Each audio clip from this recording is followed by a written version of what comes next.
Is there a place for lesbian, gay, bisexual, and transgender people in the Catholic Church? How can they know that God loves them? How can bishops reach out to LGBT Catholics? How can LGBT people find a place in a church that often seems like their enemy? Should church officials fire LGBT employees for entering into same-sex marriages? Those are some topics covered in my new book, Building a Bridge. The Catholic Church has an obligation to welcome LGBT people, to show that they're beloved children of God, to celebrate their gifts, to listen to them, to accompany them, and to suffer with and even for them. Why? Because they're human beings. They're Catholics too. They've been baptized, and so they're as much a part of the church as me, their local bishop, or the Pope. And recently there have been more signs of that acceptance. Pope Francis's most famous phrase may be, "Who am I to judge?" But we need not go far to look for other signs of welcome.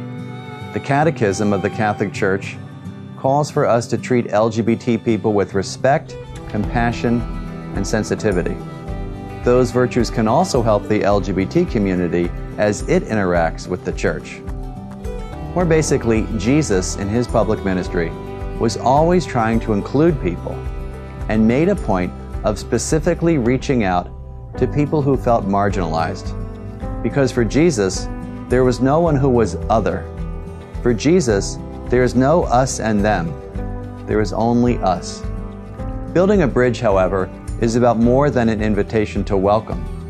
It also offers practical spiritual resources for LGBT Catholics, their families, and their friends.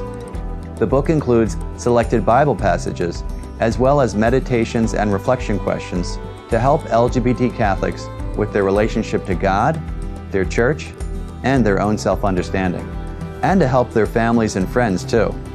Because ministering to LGBT Catholics is not just about the LGBT person, but their parents, grandparents, brothers and sisters, aunts and uncles, as well as their friends, co-workers, neighbors, and fellow parishioners, all who care about the spiritual life and welfare of LGBT people. So I hope that Building a Bridge can help not only the LGBT person, and not only the Catholic Church, but all who know and love LGBT people, which I hope is everyone.